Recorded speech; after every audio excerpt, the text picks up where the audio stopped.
Hi everybody, my name's Jason. I'm Caden. I'm Jaden. I'm Eli. And we are the Yahuwah and the Torah channel. And we thank you guys very, very much for hanging out with us around our little brown table out here in the middle of the jungle with our 9 pitties.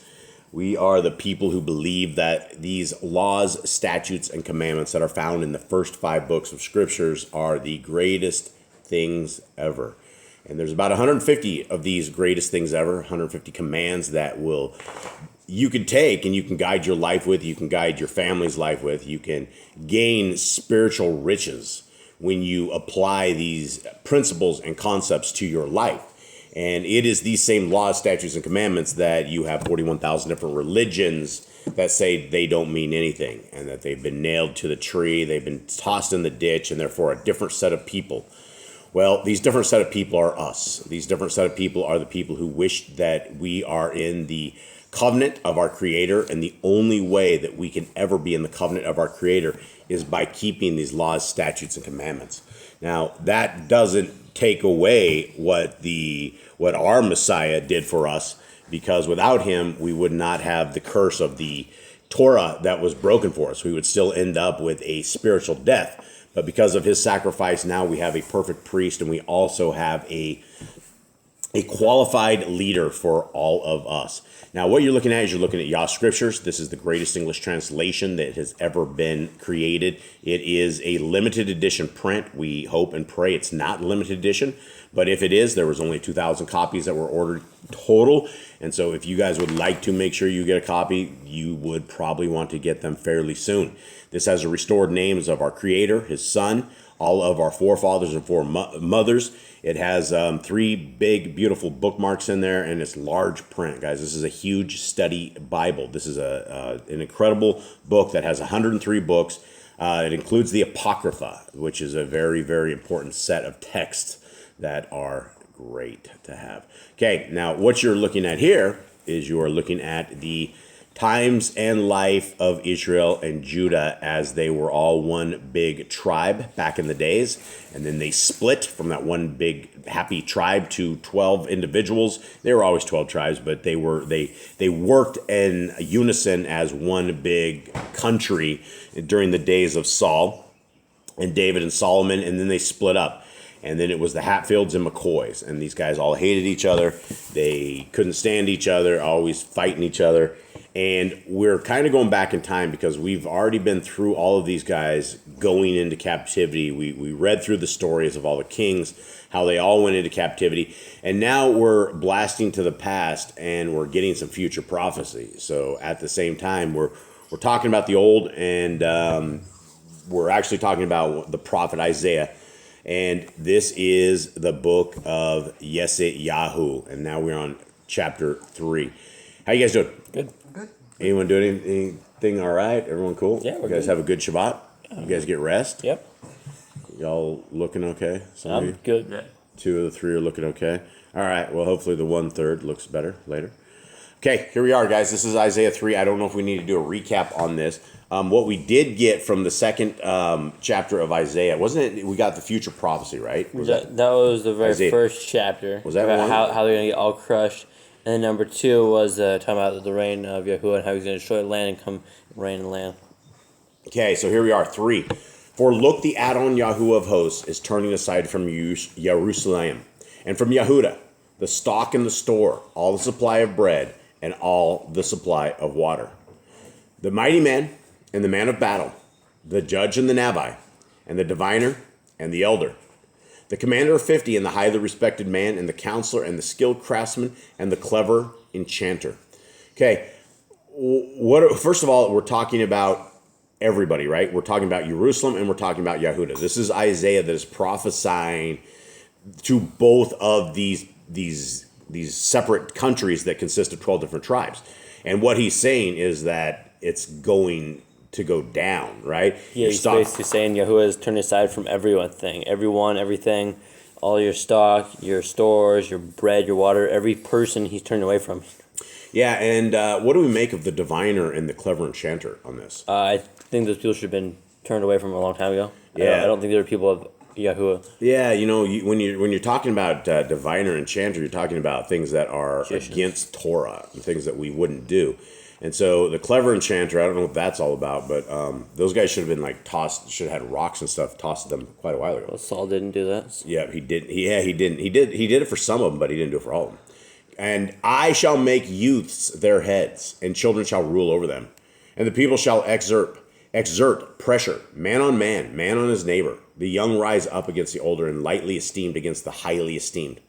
When a man takes hold of his brother in the house of his father by the garment, come, be a chief over us, and let this ruin be under your hand. He shall swear in that day, saying, I am not a healer, for in my house is neither bread nor garment. Do not make me a chief of the people. Okay, thoughts? Anyone?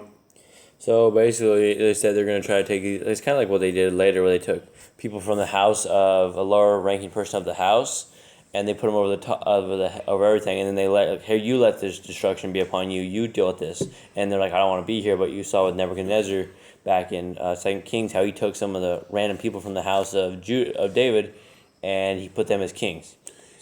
I appreciate your discussions with this, Jobs. I really do. Anyone else have anything? Eli, you're almost asleep. Cade's not looking so good this morning. All right, so it's the Jubs and Dad show. Here we go. For Jerusalem has stumbled and Yahudah has fallen, because their tongue and their doings are against Yahuwah, to provoke the eyes of his esteem. The look on their faces witness against them, and they declare their sin as Sodom. They do not hide it. Woe to their being, for they have brought evil upon themselves. Say to the righteous, it is well, for they eat the fruit of their doings. Woe to the wicked, evil, for the reward of his hand is done to him. My people, youths exert pressure on them, and women rule over them. O my people, your leaders lead astray and swallow the way of your paths.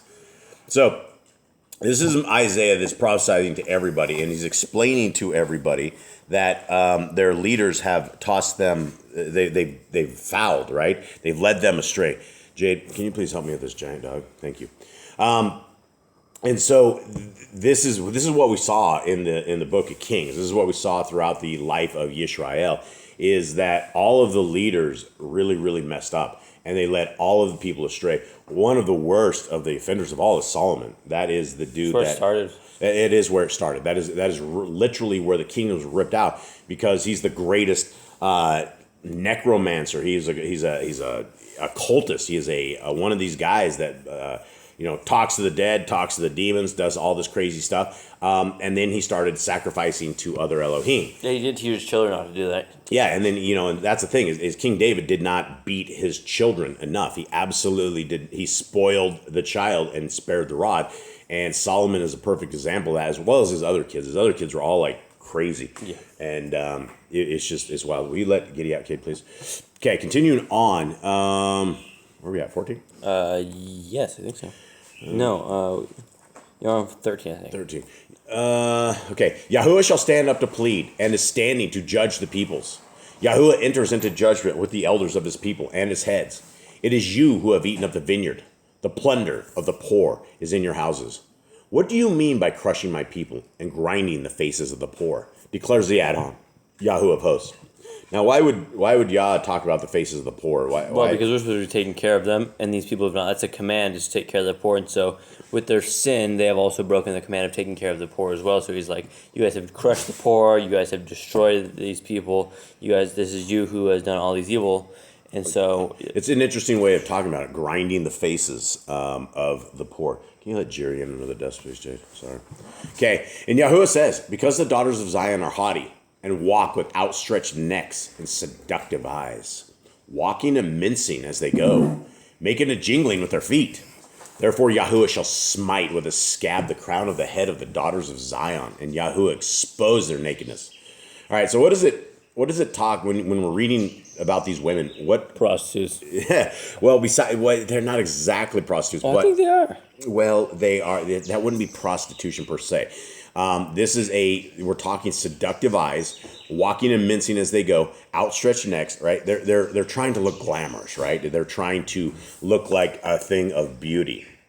And what is Yah going to do to them? He's going to smite them with a scab to the crown of the head. All of a sudden, these women who think they're all that and the cat's meow are all of a sudden going to be jacked up, right? That's one of the things. Women don't like things like that. Dudes can deal with it, right? We get stuff like this all the time that guys are just pretty much non-carers of their own being, whereas women will that would really freak them out.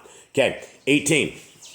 In that day, Yahuwah takes away the finery of the anklets, talking about the women, and the headbands and the crescents, the pendants, the bracelets and the veils, the headdresses and leg ornaments, and the sashes and the perfume flasks and the amulets, the rings and the nose jewels, the costly robes and the cloaks and the shawls and the purses and the mirrors and the fine linen and the turbans and the large veils.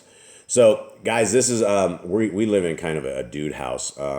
Mystical doesn't get like she hasn't worn makeup since I met her. I had her stop that whole makeup madness and all that kind of trash. Sorry for you guys, ladies, aware it. It's obvious for men. It's something that I don't think it's as good as you ladies think it is. It's not a turn on. Definitely, it's more like, what are you trying to hide? What's happening behind this? We should look as natural as we should. And this was something very interesting, that these women obviously were flaunting their looks. They thought they were just really, really hot. They have anklets on, right? I mean, they're all duded out. Like, they are completely headdresses, leg ornaments, sashes, perfumes. I mean, it's like, they kind of sound somewhat like the beginning of prostitution, right? It sounds like not exactly that, Jade, but let's continue on. And it shall be, instead of a sweet fragrance, a smell of decay. And instead of a belt, a rope. And instead of braided curls, baldness. And instead of a festal robe, a girding of sackcloth. And branding instead of loveliness.